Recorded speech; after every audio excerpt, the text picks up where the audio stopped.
All right, Paramount drops Blu-ray. YouTube now has ads. Everyone is playing BioShock, of course. And the Justice League film will not die. Whatever happened to Margarita Friday? I mean, seriously. It's The Loop. Week in Review.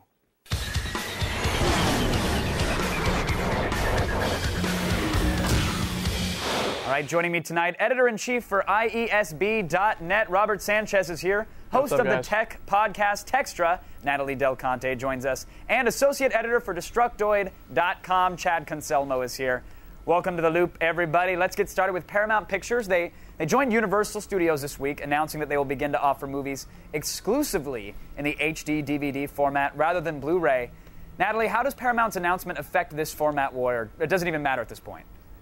No, it matters a lot because this war is all about titles. I actually thought Blu-ray had it phoned in on this one because if you go to Blu-ray.com, you can see all of the titles that are in Blu-ray, and there's a lot. And before, there wasn't really so much in HD. So this is really going to tip the scales and make it a real war. I thought that Blu-ray was just going to run away with it, and it looks like it's going to be a bit nastier for a bit longer. Sure. Robert, I mean, Transformers director Michael Bay, he announced his disappointment over the Paramount choosing sides. Why is he so upset? And then, is he really upset enough to threaten to not make Transformers 2? Well, rule number one, it's don't post anything at 1:30 in the morning when you're drunk. And evidently, that's what happened. He said it himself. And come on, he's going to say no to $60 million. That's what he's taking home from Transformers 1. Of course he's going to do Transformers 2. He'll do Prince of Persia next and then just roll right into Transformers 2. All right, Chad, where do you stand on this whole thing? DVD, is it HD DVD for you, or is it Blu-ray? Well, I have a PS3, so it's, of course, Blu-ray. And it's frustrating. I mean, I kind of agree with the drunken Michael Bay comment, I guess. I just feel like it's kind of unfair for people to have to buy both, especially if you're using Blu-ray all the time. And for studios to choose one or the other, it's unfair for the consumer. Natalie, do you think Paramount will stick by this decision, or do you expect in a couple months' time they might come back to the Blu-ray love? Well, eventually they're going to have to. I think Blu-ray is going to win this war ultimately, and so they can't. It's like producing Betamax, you know. So they're going to have to if Blu-ray wins, which I think that they will. So yeah. All right. Now on Thursday, YouTube launched a new form of advertising on some of its clips, and the ads briefly appear in the corner of the screen, and they invite users to click on for more information.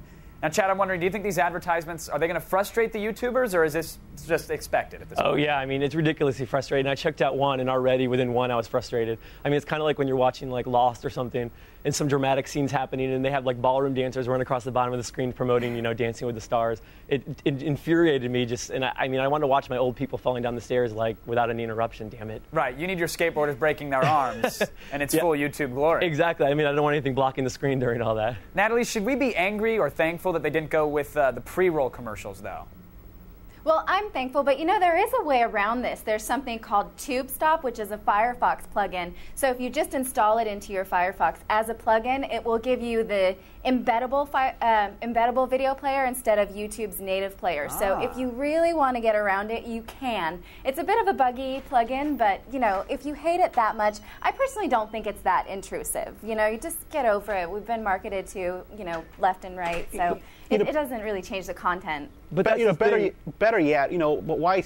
How about stop going to YouTube and watching the videos at the original source? Because that's the whole thing. What's going to happen? Are they going to actually pay the people that they're using their videos from with these ads? Because I get a lot of my video stuff, put up on YouTube. I don't get a dime. That's the question I want to know. Am I going to get paid from those ads? Because they're using my stuff all the time. True, but Robert, you're not a mega corporation or some media conglomerate. I mean, if someone takes someone's Rever video down where they were getting paid for it, puts it on YouTube, do you think YouTube's going to care about guys like yourself or about guys like me? Well, hopefully, because we get tons of our content that's always constantly being uploaded illegally to YouTube, and hopefully they'll stop or reimburse us some way. I hope so as well. All right, let's talk BioShock since everybody else is, obviously. It arrived this week, and for the most part, it's received some stellar ratings. Now, there were a few minor issues that dealt with widescreen support and how many times you could actually install the game on the PC. Chad, have those issues been resolved, or are people still angry about this? They seem to be resolved. I mean, the widescreen thing, I think, is a non-issue. I mean, it's so frustrating. I mean, there's barely anything cut off on the screen. Like, if something like, your HUD was messed up with the screen, I can understand, but it's pretty much a non-issue. And the install thing completely has resolved itself. They're saying, like, if you uninstall it the correct way, it won't, make a difference anymore. And it seems like the only people that are going to be affected by this are people that are pirating it, and they're going to figure out a way to pirate it anyway. I mean, This is not really stopping anything. Natalie, do you think these little setbacks, did they tarnish the game's shot at being Game of the Year, or are these forgotten in a week and people realize it's a beautiful piece of art?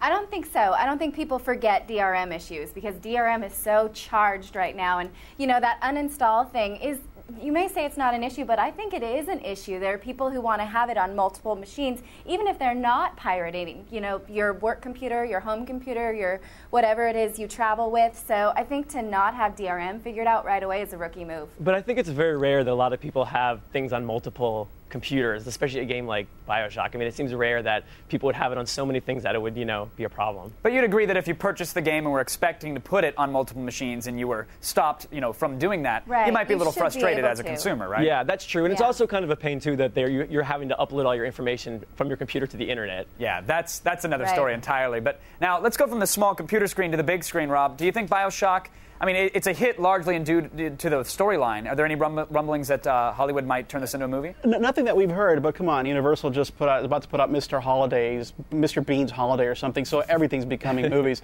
But look, after Hitman comes out, after we see what happens with Spy Hunter, after we see what happens with Halo, I'm sure some producer somewhere is going to option this, or they probably already have. Right, Robert, I want to stick with you real quick and talk about something that's on your site this week over at iesb.net. You guys are reporting that the Justice League of America film might be headed to the world of motion capture? Well, listen, first of all movies have some amount of motion capture. The good news is, it is true, they're talking to ImageWorks, they're talking to a lot of special effects homes, but it might be just because of the traditional motion capture they're going to use. The big news here is that what we're hearing, first of all, next week sometime, we are going to hear confirmation that George Miller is the director for Justice League of America. They're going to start production January of 2008. Wow. This movie will be the big movie for 2009. Bale just said he's not going to be part of Justice League. Routh is not going to be part of Justice League. Where we come to the next thing, who's going to play Superman? We're hearing indications is that Smallville fans will be happy. It looks like producers are getting together with the producers from the show. We're most likely going to get Tom Welling. What we're hearing is Tom Welling will be Superman in Justice League of America. And you're pretty confident with that rumor? Right now, we're pretty confident. It's the same guys who've been, feeding us all the other information. Our story of Stephen Summers directing G.I. Joe that broke, yesterday on Variety. We talked about that 3 weeks ago. The same people who are telling us that Stuart Beattie is writing the new draft of G.I. Joe.